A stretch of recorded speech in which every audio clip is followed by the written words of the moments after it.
Hello, everybody.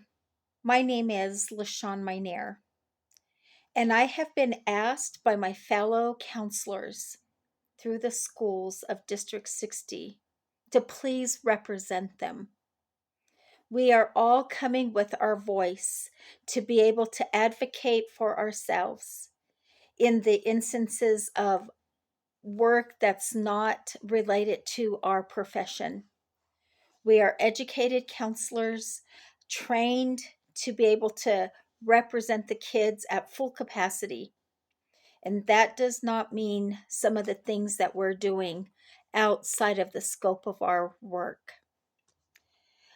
I want to address today some of the things that we've been dealing with lately.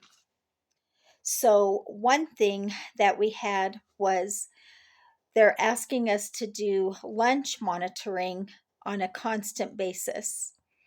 If you think about it, 2 or 3 of the hours out of the day are included in all different levels of school lunches. It takes up quite a bit of all of our time. The other thing they're asking for is the recesses. So not only are we doing lunches, but we're also doing recesses. And the other thing we're doing at that time is we're doing a lot of kids screaming, yelling, jumping, things that they do, of course. But it's just stuff that's not in the scope of what we're supposed to do as counselors. We are not substitute teachers. That is another role we're called upon to do. More than once, I have sat in classrooms that aren't, that's not my job duty. So it's just something that we're fighting against. We're asking for some recollection in how you guys manage this. We're asking for some standards that we can make sure to address in all the schools so that they all know what we can and cannot do, what we should and should not do, and what they need to do to be able to take care of this issue for us. One of the other things, just a slight thing, is academia. They like we're here as counselors, we're working on an emotional level with our students, we're doing data and we're doing all those different things. And it is not including doing homework like massive big projects for teachers. So I've also been asked to do academia for them. This isn't our scope. We want some recollection here. We want some attention here to be able to change this for ourselves. So, whenever we are called outside of our scope, what's happening are kids aren't getting the evaluations they need. ASCA asks things of us. It's a standard that we get to work through that are important for these students. They've worked really hard to be able to outline a curriculum of what the kids' needs are. Things like helping with coping skills, students needing support. Through our data, we can see where the kids are falling short. We're able to see the mindsets and the behaviors of the students that we need to serve. The other things are we're helping with mindfulness. Some of these kids don't know how to calm down, how to relax. So when we're called upon recess duty and things like that, we can't address these things for these kids. It's taken their time away from our professionalism to them. We One of the big things we do is we're able to, through the data, identify attendance. We're able to see who's falling through the cracks, who's not coming to work. And when we're doing other things that we're not hired to do, we fall short of doing the things that is asked of us from ASCA as a guideline and from the school that hired us initially as counselors. We really, really need your help. We are here to help kids succeed. We are here to help them just know what they can and cannot do and some of the things that are working for them. One of the questions that's asked is, how does this role support framework as ASCA's national model? So in this whole model, again, kind of going through some of the things I talked about just earlier, is ASCA's model is like doing data, knowing where the kids are, knowing what their mindset is as children, what they expect from us, knowing what the behaviors are. It's our job through working through these things, following the ASCA model, that's very, very important in this role for us. So, one of the other things is wondering about solutions. Like, I never want to do anything negative unless, or not negative, but bringing things up unless I have a solution.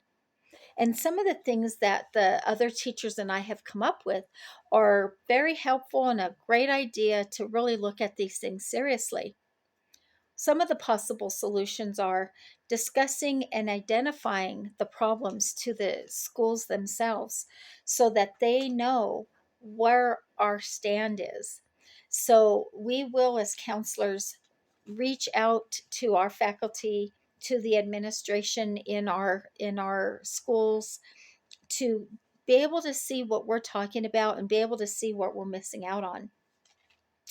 We're going to suggest added employees and how certain jobs that they're looking for, if they want a lunchroom monitor, we could easily go ahead and hire a grandparent or somebody like that that could actually go in and be a lunchroom monitor, a recess monitor. So those are things we do not need to do. Um, we can do a report. And so the report would kind of be a collaboration of all of us students, our teachers getting together and kind of writing our own report of how we feel the kids are slipping through the cracks by us not being available.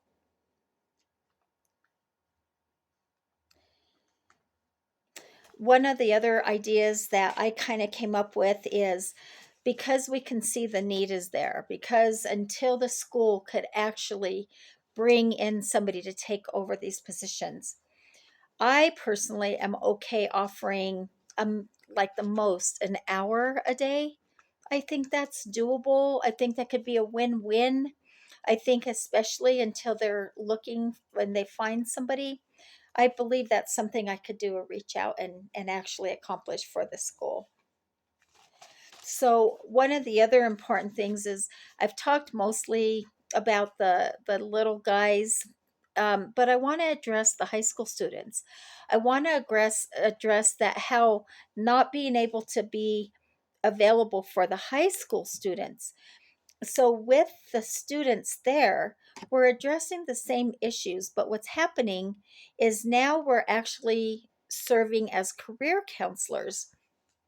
And although our scope takes care of a lot of these different things, the need is so vast that if they actually hired specific people to help in that career model mode, that will allow us to have the time we need to address our high school students and be there for all those emotional needs that they're addressing now in their life, that they're coming up against possibly mom and dad divorce and the coping skills they need for that.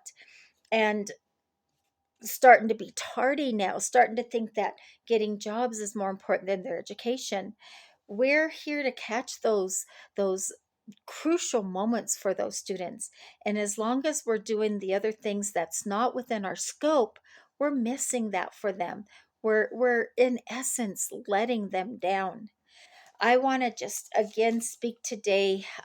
Thank you so much, President, for listening to our call as a counselor body. That you are here and thanking you for giving me floor time to be able to talk to this.